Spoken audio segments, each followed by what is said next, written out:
amanah Undang-Undang 37 tahun 2008 yang memang undang-undang tentang ombudsman, itu tugas ombudsman itu adalah melakukan pengawasan layanan publik. Karena memang sepengetahuan kami 1 minggu di hari itu, dari hari Senin sampai hari Jumat siang, itu sudah dilakukan proses daftar ulang untuk anak-anak sekolah yang lolos jalur prestasi. Ternyata kenyataan di lapangan, dan dia lihat dengan mata kepala sendiri, oh ternyata tidak berguna nih prestasi saya. Jadi ada yang curhat, ngapain lagi Pak saya belajar kalau seperti itu? Apakah memang baru kali ini nih ombudsman melakukan apa itu pengawasan di bidang PPDB? Perlu dicatat 2018 bulan Juni saya masuk, bulan Juli itu kami udah mulai menerima laporan PPDB.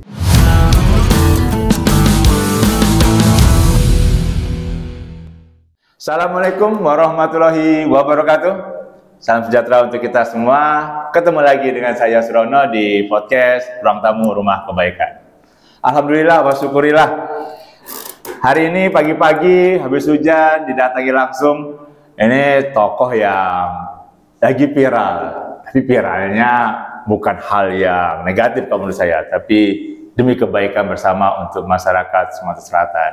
Kita sapa langsung Kepala Perwakilan Ombudsman Sumatera Selatan Muhammad Adrian Agustiansyah SH.M.Hum. Assalamualaikum Kak. Waalaikumsalam warahmatullahi wabarakatuh.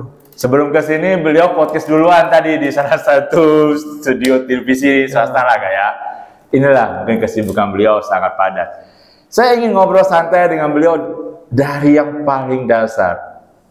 Banyak kayaknya pengunjung belum mengenal sosok beliau. Kelahiran mana sih Kak? Kalau aku nih sebenarnya wong tua dua-duanya wong Banyuasin. Banyuasin? Iya. Daerah mana? Daerah Banyuasin 3. Jadi dusun wong tua aku tuh di belakang Pemkap Banyuasin. Yang komplek terpadu tuh? Iya. Jadi ayah aku itu dari desa Ujung Tanjung, ibu aku dari desa Lubuk Saung. Wah. Gitu. Lahirnya? Lahir di Palembang. Lahir di Palembang. Karena memang wong tua itu dari sejak sekolah merantau di Palembang, ya akhirnya bekerja juga di kota Palembang. Itu. Di mana di Palembang Kak? Lahirnya? Kalau rumah sekarang sih di daerah Talang Ratu. Talang Ratu. Iya. Oke.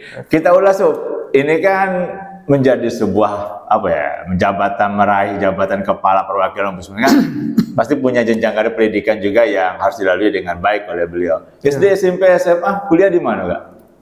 Kalau aku sih TK, SD, SMP, SMA di Palembang inilah. Di Palembang. Aku kuliah S1 di Fakultas Hukum Unsri. Itu angkatan kedua, angkatan 94, angkatan yang baru pindah ke Indralaya. Saro-saronya kuliah itu. Aku di Unsri juga Kak, soalnya Kak. Tapi 99 agak mendingan Kak. Jadi angkatan kami itu ingat betul, angkatan yang pertama mesti lari-lari ngejar-ngejar bis kota. Bahkan kalau kita ingat tahun 95 itu rasanya ada pernah kecelakaan pertama kali bus maut. Iya. Dan itu sangat membuat luka mendalam bagi kami karena memang yang meninggal itu banyak kakak-kakak angkatan kami, Eva Unsri angkatan 93. Itu S1, S2-nya masih di Unsri juga? S2 masih di Unsri. Wah, berarti beliau memang latar belakangnya sangat cocok untuk mendapatkan amanah sebagai ketua perwakilan Ombudsman Sumsel. Berarti Kak zaman 95, kalau saya 99, saya juga masih ngerasakan Unsri itu kayak hutan. Zaman Kakak kayak mana lah Kak? Kalau zaman kami dulu bahkan saking ekstrimnya, kalau pagi-pagi kita datang pagi, itu kalau kantin-kantin zaman dulu kan cuma dibangun pakai gubuk-gubuk bambu, atapnya pakai terpal, ada terpal. Itu ada babi dalam kantin itu pagi-pagi. Karena kita maklum kan Unsri ini kan hampir 200 hektar lebih. Wih, termegah. Luas, kemudian jadi memang apalagi di tahun-tahun awal ya mungkin fasilitas belum begitu banyak, petugas yang ikut ngurusin di sana juga belum begitu lengkap. Artinya memang pada waktu itu ya memang mesti menyatu dengan alam. Gitu. Tapi sama Kak, kami juga ketika kuliah masih sempat loh ngusiri babi, apa tuh, apa yang anu ke ulo yang masuk kelas, masih sempat karena di FKIP dekat danau sih Kak, jadi banyak yang masuk. Agent Kak, ketika kuliah memang sudah menggeluti organisasi kemahasiswaan. Aku nih mungkin tipikal pada waktu kuliah dulu aku udah ikut organisasi. Cepat tamat ya? Yo, mungkin itu. Karena memang aku dari dulu, dari awal kuliah aku sudah nyari duit dewe. Allahu Akbar. Itu. Jadi di saat budak-budak asik dengan kegiatan kampus, apa-apa, aku nih keliling. Nyari duit dewe, buka percetakan, jadi agen. Waktu itu aku inget nian ngedar ke namanya mie barokah. Mie instan punya produk induk koperasi pondok pesantren, karena waktu itu aku juga aktif di pusat koperasi pondok pesantren. Jadi aku ngedarin tuh dari warung ke warung, model itu. Jadi kalau saat nak ujian, ada kawan siko, dia turun dari mobil nganter ke mie itu ke warung-warung, aku sambil buka catatan, belajar. Berarti dari masa kuliah sudah ada bakat entrepreneur ini usaha. Ya, sekarang itu kan pengalaman yang menempa kita lah ya, sehingga ke depan pasti bisa berpikiran lebih luas lagi. Masuk Kak, sempat viral dalam artian banyak yang menyaksikan statement Kakak, terus apa yang Kakak lontarkan, viral ini kan berarti menyentuh langsung ke masyarakat. Ketika kemarin menyangka tidak Kak, apa yang Kakak ungkapkan yang baik di media maupun di media sosial itu bakal mendapat tanggapan seluas itu dari masyarakat? Ya, pertama mungkin kita sudah paham bahwa kasus yang kita ungkapkan ini kan pasti jadi perhatian publik, itu yang pertama. Yang kedua, apakah selalu ombudsman itu tiba-tiba tampil di medsos seperti yang kemarin? Nah, kan ini juga nih banyak pertanyaan. Banyak sekali. Itu ombudsman tuh mau pansos aja tuh. Perlu dicatat, mungkin silakan tracking di medsos. Itu rasa-rasanya baru pertama kalinya saya buat video berupa rilis yang langsung dalam bentuk video. Selama ini beberapa kali rilis itu saya lakukan dengan buat dalam bentuk teks, kami sebarkan ke pewarta-pewarta seperti itu. Dan kalau dalam catatan, tidak banyak memang laporan yang ombudsman itu mesti lakukan hal yang seperti itu dalam proses penanganannya. Karena memang pola penanganan ombudsman ini berbeda dengan penanganan lembaga-lembaga lainnya. Seperti itu. Kalau mungkin kita bisa ingat, 2019 kita pernah nanganin masalah kenaikan PBB di Kota Palembang. Yang sampai berapa persen Kak? Ya, kalau kata orang Pemkot ini naik cuma lebih kurang 30%, 40%. Temuan kami itu rata-rata naiknya itu 200-300%. Masya Allah. Naiknya. Bahkan ada kasus yang kami waktu itu datang langsung ke lokasi, ada seorang bapak-bapak dia punya tanah, selama ini dia mesti bayar 1 juta, sekitar 1.050.000. Tahun pas waktu kenaikan PBB, dia mesti bayar 16.650.000. Tuh, coba hitung tuh, berapa persen tuh kenaikannya? Hampir 1.600%. Masya Allah. Dan itulah yang terjadi pada waktu itu. Makanya untuk laporan PBB pada waktu itu, kami tidak menunggu laporan masyarakat. Kami jadikan itu laporan inisiatif atas prakarsa ombudsman. Jadi ombudsman itu dalam melakukan tugasnya, memang tugas kami ini menerima laporan dan menyelesaikan laporan. Kami juga melakukan tugas-tugas, misalnya melakukan sosialisasi kepada masyarakat, mengedukasi masyarakat tentang apa itu ombudsman, apa itu layanan publik, hak-hak masyarakat sebagai pengawas eksternal layanan publik juga bagaimana, seperti itu. Nah, selain dari menerima laporan, untuk kasus-kasus tertentu, kami bisa menjadikan itu laporan tanpa menunggu masyarakat, itu dengan jalur investigasi atas prakarsa sendiri. Terjun langsung ke lapangan? Terjun langsung ke lapangan. Jadi memang kami juga bisa bersifat pasif dalam hal-hal tertentu, tapi untuk menyangkut kepentingan publik, apalagi ini yang bakal berpengaruh secara luas, kami juga bisa langsung turun, jadikan itu laporan. Ini baik pengunjung ya, hari ini di momen yang bahagia ini, saya tidak akan hanya membahas tentang topik yang kemarin PPDB yang disoroti oleh Ombudsman, tapi saya ingin juga bersama Kak Adrian, yuk kita mengenal Ombudsman itu dari sisi yang lainnya juga. Nah, itu kayaknya masyarakat bukan perlu diedukasi, tapi setidaknya yuk diakrabi Kak, biar mereka lebih tahu lagi. Ini Kak, menyangkut ke dalam hal wewenangnya sampai sejauh mana sih Kak Ombudsman ini? Ya, kalau kita lihat amanah Undang-Undang 37 tahun 2008 yang memang undang-undang tentang Ombudsman, itu tugas Ombudsman itu adalah melakukan pengawasan layanan publik yang diselenggarakan oleh pemerintah pusat, pemerintah daerah, lembaga negara, kementerian, non-kementerian, termasuk juga di sana BUMN, BUMD, BHMN, lalu kemudian pribadi atau badan hukum swasta yang melakukan layanan publik memakai dana APBN ataupun APBD baik sebagian atau seluruhnya, itu bisa jadi objek awasan kami. Jadi sebenarnya kalau ngeliat tugas Ombudsman itu kebayangkan luasnya. Oh, luas bener nggak? Seperti itu. Berapa banyak sih lembaga negara misalnya? Banyak sekali. Termasuk KPK, KPU, Bawaslu, OJK, belum lagi kementerian-kementerian yang lainnya. Banyak sekali. Apalagi kalau kita berbicara masalah BUMN, bisa ratusan jumlah BUMN. Bank-bank negara aja misalnya Mandiri, BNI, BRI. Jadi memang banyak sekali cakupan layanan Ombudsman. Nah, oleh karena itu memang Ombudsman ini kan hadir sejak tahun 2008. Di Sumsel sendiri, kalau kami tidak salah, baru hadir 2012. Baru resmi ada di Sumsel. Perwakilan itu? Perwakilannya. Saya menjabat Kepala Perwakilan Ombudsman Sumsel itu sejak 2018 sampai sekarang. Berapa tahun Kak satu periode? Satu periode 5 tahun. Jadi periode saya yang pertama itu 2018 Juni sampai 2023 Juni.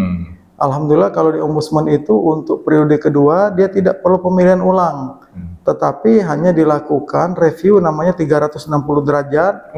Nanti pihak internal, pihak kantor pusat akan turun itu menilai bagaimana kinerja seorang kepala perwakilan, mensampling beberapa kabupaten kota, lalu kemudian instansi vertikal yang jadi objek kawasan kita, kemudian akan bertanya juga dengan seluruh orang di kantor, dan akan disampling juga beberapa pelapor yang sudah melapor ke Ombudsman. Seperti itu. Jadi memang ketat, dan apakah seluruh kepala perwakilan yang sudah habis satu periode otomatis diperpanjang? Tentu tidak seperti itu. Berapa Kak jumlah karyawan dan anggota Ombudsman? Di kantor? Kalau yang di kantor itu kita namanya punya ada 3 jenis kepegawaian. 4 malahan. 4. Yang pertama Kaper, kepala perwakilan. Kepala perwakilan kayak Kakak ya. Nah, kalau kayak saya ini open bidding. Jadi makanya latar belakang saya itu dulu bukan sebagai Ombudsman. Saya kan 2009-2014 pernah jadi anggota DPRD di Banyuasin. Seperti itu. Dan sebelum itu saya banyak aktif, misalnya tadi saya sebutkan di dunia koperasi, di pusat koperasi pondok pesantren. Saya juga banyak aktif di dunia pendidikan, seperti itu. Nah, 2023 kemarin bulan Juni selesai masa jabatan saya pertama, setelah dilakukan review 360 derajat, saya dinyatakan bisa melanjutkan kembali dan dilantik ulang seperti itu. Sampai masa jabatan 5 tahun ke depan, kalau nggak salah Juni 2028. Itu satu kelompok pekerjaan, yang lainnya Kak, yang 3 lagi? Yang lainnya ada namanya keasistenan Ombudsman. Kenapa disebut keasistenan? Karena sebenarnya kalau tugas asisten ini tidak jauh beda dengan penyidik di KPK sebenarnya. Jadi memang mereka tugasnya nerima laporan, nindak lanjutin laporan. Kita ada 3 keasistenan kalau di kantor kita. Dan jumlah asisten kita tuh cuma 13 orang. Untuk mencakup tugas yang Kakak? Iya. Ya Allah. Jadi 13 orang itu, 8 orang itu di tim pemeriksaan kami. Jadi ini yang bakal tindak lanjutin laporan masyarakat yang masuk. Lalu kemudian ada tim penerimaan laporan kami. Ini cuma 2 orang. Lalu kemudian ada tim pencegahan kami. Ini 3 orang. Tim pencegahan ini tugasnya pertama melakukan sosialisasi kepada masyarakat, menjalin hubungan juga antar lembaga, melakukan survei-survei terkait masalah kepatuhan pemenuhan layanan publik di instansi-instansi, lalu kemudian juga melakukan kajian-kajian. Itu. Oke. Dan kalau kita berbicara masalah layanan publik seberapa luas, sangat luas. Ya, kalau kita berbicara dengan jumlah kabupaten kota saja yang berjumlah 17, Masya Allah. dengan 13 orang ini aja, itu tidak cukup dong. Untuk satu kabupaten kota saja tidak cukup, Kak? Belum lagi kalau kita berbicara mengawasin desa-desa. Ada satu kabupaten kota yang jumlah desanya 400 lebih. Tidak bisa, Pak, diusul ditambah biar lebih banyak. Ya, itu kan memang sudah dilakukan, tapi kan kita maklum sendirilah. Negara kan juga punya keterbatasan untuk melakukan hal itu. Nah, oleh karena itu memang peran serta masyarakat penting. Nah, ini. Kalau kita berbicara peran serta masyarakat ini kan sebenarnya dijamin juga dalam Undang-Undang Layanan Publik. Itu pengawas layanan publik terbagi 2. Pertama pengawas internal, kedua pengawas eksternal. Pengawas internal itu biasanya dilakukan oleh mereka dalam lingkungan dalam. Jadi kalau kita lihat ada inspektoratnya, kalau di ASN, kalau di kepolisian ada irwasdanya, seperti itu. Nah, ini internal. Tugas mereka, irjennya misalnya. Kalau di KJT ada aswasnya, seperti itu. Nah, eksternal, ini ada 3 yang diamati undang-undang untuk melakukan pengawasan layanan publik. Yang pertama itu DPRD, kabupaten kota, termasuk DPR RI. Lalu yang kedua, ombudsman. Jadi ombudsman ini bertindak sebagai pengawas eksternal. Yang ketiga yang tidak kalah penting, yang pasukannya paling banyak, ini masyarakat. Masyarakat. Jadi kalau andai kata misalnya ada masyarakat kepengen melakukan pengawasan layanan publik, lalu ada OPD yang merasa gerah, Anda nggak berwenang nih ikut ngawasin kita. Salah, ini masyarakat ini undang-undang loh yang menjamin mereka selaku pengawas eksternal layanan publik. Termasuk di situ ada LSM, ada yang lain-lain ya. Makanya kalau kita lihat kasus, kalau kita lihat banyaknya jangkauan objek yang mesti diawasi ombudsman, kan kami tidak mungkin.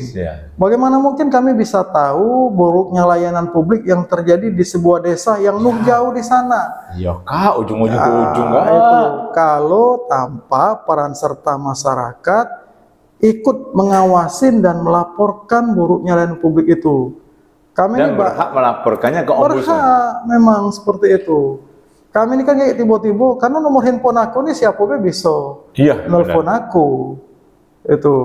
Tiba-tiba ada yang WA, Pak, aku nak melapor Pak. Ngapo aja aku Pak? Ini kayaknya ada proyek lagi dibangun, tapi kami lagi jinguk-jinguk, tak kata papa namu. Kan padahal kita tahu tuh, proyek itu harus ada papa namu, karena biar uang tahu dan ikut ngawasin. Oh, proyek ini dananya apa? Apa APBN, apa APBD? Siapa yang melaksanakan ke proyek itu? Berapa nilainya? Berapa jangka waktunya?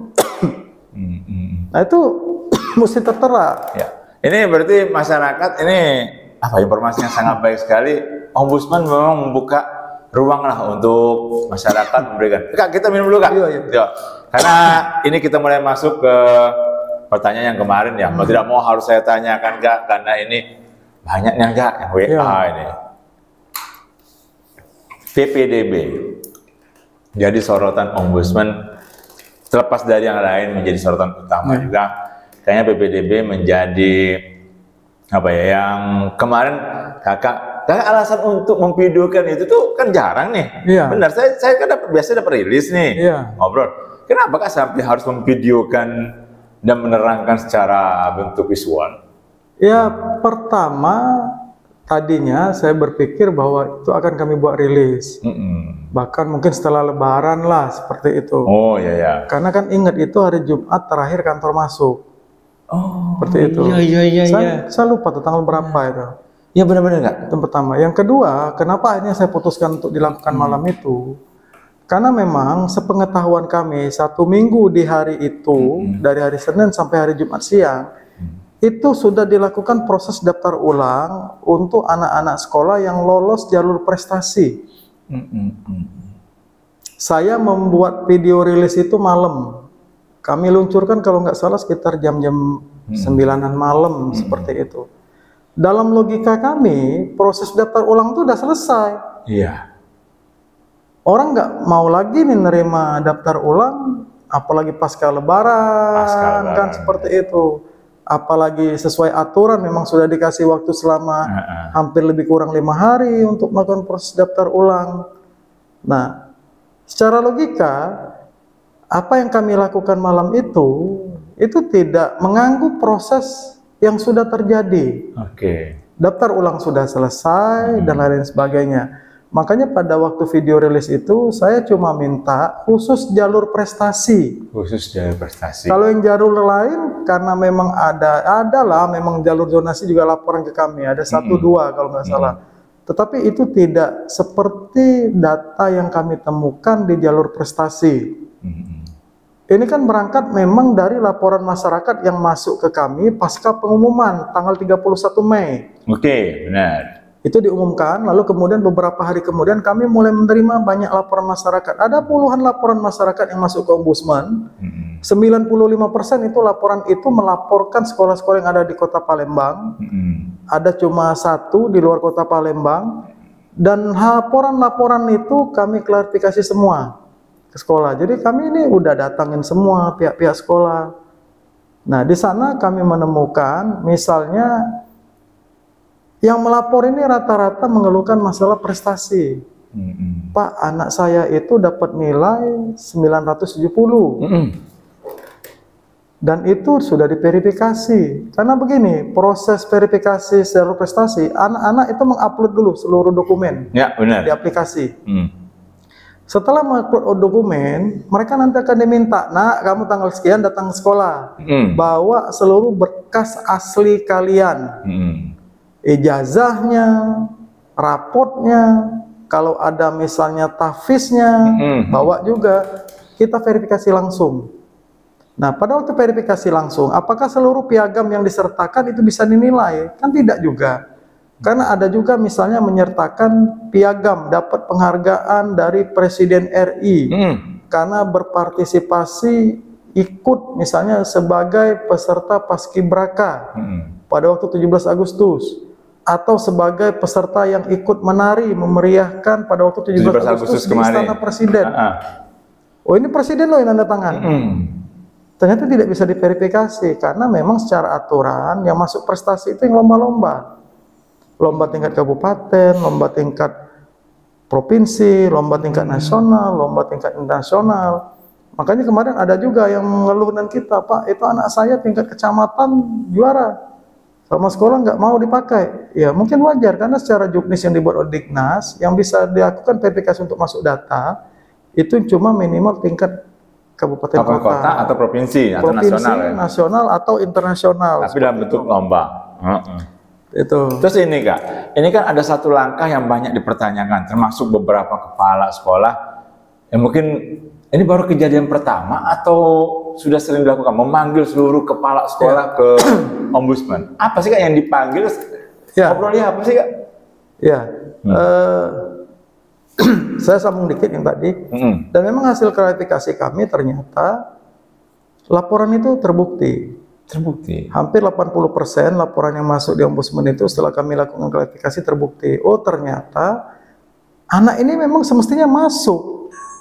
Karena begini, sekolah-sekolah itu mereka sudah buat yang lembar verifikasi itu tadi. Iya, benar. Itu mereka sudah urutkan nilai poin skor tertinggi jalur prestasi. Jadi kalau andai kata nih, oh di sekolah ini ada yang melamar jalur prestasi sebanyak 300 orang. Nah itu mereka ada datanya, sudah mereka urutkan nomor 1 sampai nomor 300. Jadi kalau andai kata secara logika yang lolos jalur prestasi kuotanya cuma 100 atau 150, Logikanya kan tinggal mengumumkan saja nih daftarnya. Ya. Karena daftarnya sudah ada. Benar. Nah, dan itu sudah dilakukan pihak sekolah. Temuan kami di lapangan, sekolah-sekolah itu kepala sekolahnya, petugas panitianya sudah melakukan tugas mereka. Mereka sudah melakukan verifikasi itu, mereka sudah mengurutkan data dari yang terbesar sampai terkecil. Nah, tapi kan aneh, timbul, kok kalau sudah seperti itu kenapa jadi permasalahan? Nah, kan seperti itu. Iya. Kalau sudah diurutkan kan teman tidak jadi masalah. Sudah selesai nggak, berarti Iya. itu hasil mereka kan? Iya. Nah, yang jadi masalah memang karena pengumuman itu via aplikasi. Oke. Jadi data itu diserahkan ke sekolah, ke via Diknas juga, dan ke via aplikator. Dan pada waktu pengumuman ternyata data yang mereka berikan itu banyak yang anak-anak yang mestinya berhak masih dalam kategori yang lolos tadi, itu tidak lolos dan diisi oleh anak-anak lain yang mungkin seperti tadi. Ada siswa yang ngeluh, Pak, saya ini sudah belajar dari semester 1 sampai semester 5, juara 1 terus, bahkan juara umum. Tidak kurang-kurang, Pak, saya itu kursus. Kan kita paham tuh, anak-anak kan kursus semua. Bayangkan, Pak, sudah pulang siang jam 2, udah badan capek, mesti kursus. Tidak kurang-kurang 2 kursus lagi ikut. Pulang ke rumah sudah maghrib, badan udah capek. Ada PR lagi. Iya. Mesti ngerjain PR. Si anak tuh betul-betul berdedikasi untuk ngejar prestasi dia, untuk masuk sekolah agar dia masuk di sekolah yang favorit, yang sekolah yang dia cita-citakan. Ternyata kenyataan di lapangan dan dia lihat dengan mata kepala sendiri, oh ternyata tidak berguna nih prestasi saya. Jadi ada yang curhat, ngapain lagi Pak saya belajar kalau seperti itu? Kalau seperti itu udahlah, nanti kalau saya ingin melanjutin jenjang SMA dimanapun juga, ngapain saya mesti belajar? Kalau perlu saya suruh saja bapak saya nanti. Kalau saya mau masuk kuliah misalnya, apalagi kan yang kuliah juga kan kayak kemarin kan sempat heboh tuh, ada rektor yang misalnya nerima sogokan sampai berapa miliar, seperti itu. Ini kakak maaf kak, ini kakak menemukan ada indikasi apa kak? Yang oke lah berprestasi, ada yang tidak terlalu tinggi prestasinya sampai terjadi yang prestasi tertinggi. Itu indikasi yang ditemukan sampai saat ini? Ya, pertama artinya ada ketidaksesuaian data. Ketidaksesuaian data. Tuh. Dan ada pihak-pihak yang dalam tanda kutip mungkin bermain dan menukar data ini, memasukkan orang-orang yang tidak berhak. Gitu. Terus ini kan ada statement yang selalu kami kalangan media ini menganggap, wah ini statement ini perlu dijelaskan oleh Kak Adrian ini. Saran korektif. Ya. Apa sih Kak saran korektif itu? Sebegitu apa ya? Sampai dibahas berkali-kali di kawan-kawan. Apa itu? Ya mungkin sebelum masuk ke situ nanti diingetin saya lagi. Ya, ada hal juga yang mesti saya bahas. Tadi kan pertanyaannya. Manggil ke sekolah. Apakah memang baru kali ini nih Ombudsman melakukan apa itu pengawasan di bidang PPDB? Perlu dicatat 2018 bulan Juni saya masuk, bulan Juli itu kami udah mulai menerima laporan PPDB. Waktu itu adalah di Kota Palembang SMP berduyun-duyun ibu-ibu datang ke Ombudsman terkait masalah jalur zonasi. Mereka ribut, Pak. Saya ini rumahnya lebih dekat dari sekolah. Oh yang zonasi kan? Zonasi SMP pada waktu itu. Kok ada anak tetangga saya yang rumahnya bahkan 100 meter ke belakang saya, dia keterima. Kan adil ini Pak. Padahal kalau zonasi kan dia mesti ngukur mana yang paling dekat dengan sekolah. Harusnya saya dulu yang masuk. Kenapa bisa itu? Dan banyak waktu itu yang melapor. Waktu itu kami tindak lanjutin.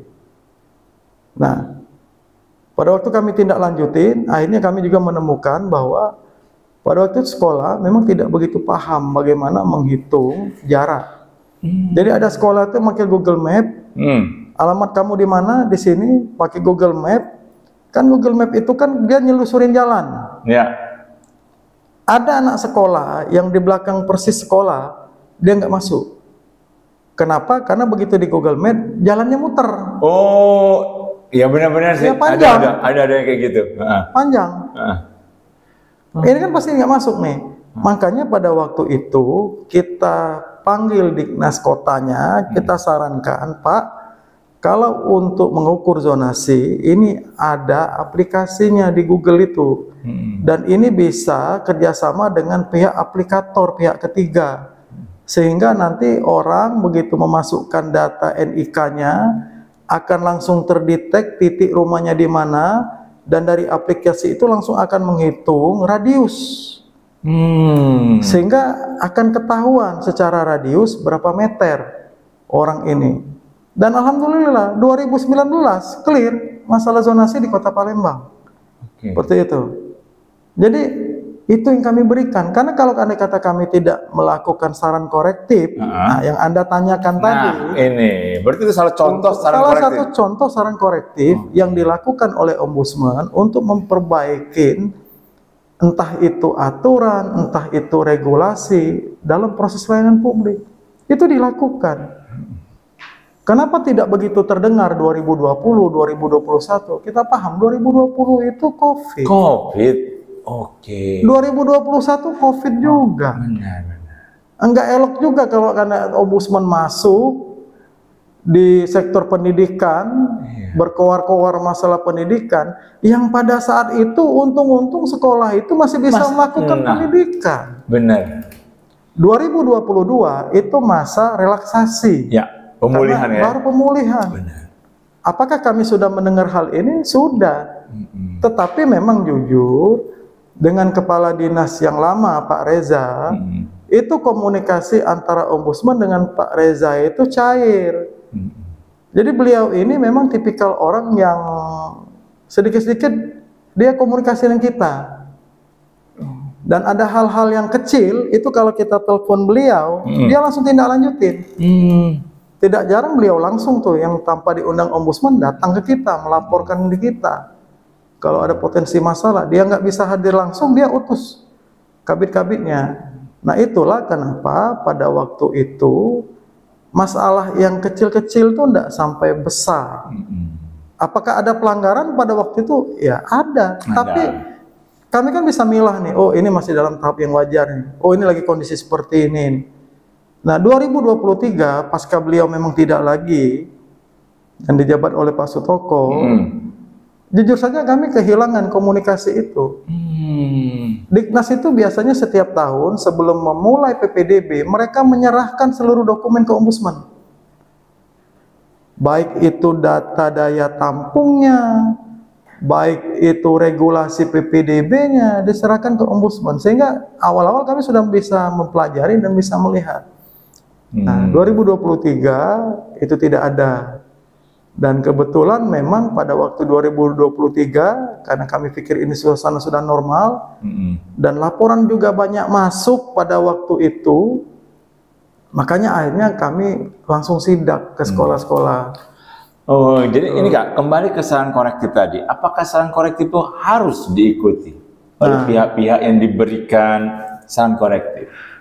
Saya ambil contoh nih, misalnya 2023 kami memberikan saran korektif agar Dignas dan pemerintah daerah membenahi masalah aturan yang mereka buat. Karena dalam pandangan kami ada juknis mereka yang tidak pas, misalnya melakukan improvisasi dengan membuat jalur tes tertulis. Kami minta dihapuskan itu. Dan kami juga minta agar presentasi jalur itu dikembalikan sesuai dengan Permendikbud. Saya ambil contoh, kalau kami tidak salah, sebelum ini jalur afirmasi dikit. Itu hanya 5%. Benar. Tahun ini dikembalikan 15%. Padahal kami tanya kemarin, beberapa sekolah, apalagi sekolah yang pinggiran-pinggiran, itu prestasi 15% itu aja kurang loh. Yang masuk ya? Yang masuk, yang daftar. Walaupun memang ada beberapa sekolah yang tengah-tengah kota, yang jalur prestasi itu kurang banyak peminatnya. Jadi sebenarnya tahun-tahun lalu kita ini ngambil hak orang-orang yang dalam kata kutip tidak mampu mengenyam pendidikan. Jatah mereka kita ambil. Nah, tahun ini dikembalikan lagi jadi 15%. Sama seperti akhirnya saya tertarik, saya telepon Pak Ansori. Pak Ansori, kok kota itu justru menaikkan jatah afirmasi 30%? Bukan 15%. Apa jawaban Pak Ansori? Pak, jujur saja Pak, 30% itu saja di beberapa tempat tertentu kurang. Kurang. Kekurangan muridnya. Masih banyak yang mau mendaftar melalui jalur afirmasi, seperti itu. Nah, ini kan hal yang menarik nih sebenarnya yang akan kita bedah. Dan alhamdulillah kemarin pihak Diknas melakukan perubahan, dikembalikan dengan semangat Permendikbud 1 tahun 2021. Makanya kalau kami lihat ada pertanyaan kemarin Pak, misalnya seberapa bijaksana sih Ombudsman tahun kemarin cuma mengeluarkan saran korektif, tidak ada hukum-hukuman, misalnya apakah kami mesti memberikan sanksi, memberhentikan kepala sekolah yang terlibat kemarin, atau bahkan kepala dinasnya, seperti itu. Kami kan kemarin hanya menyerahkan kepada provinsi, silakan kasih sanksi, karena memang pembinaan itu ada di provinsi, untuk melakukan sanksi pegawai yang ada di bawah bimbingannya. Dan ternyata pada waktu tahun kemarin provinsi hanya mengeluarkan sanksi berupa peringatan tertulis. Ya, benar. Seperti itu. Apakah mereka sudah melakukan saran korektif Ombudsman pada waktu itu? Ya kami pikir sudah. Sudah. Karena memang regulasi sudah mereka robah dan sanksi juga walaupun tertulis pada waktu itu sudah mereka lakukan dan itu ditembuskan ke kami. Dan itu jadi catatan kami seperti itu.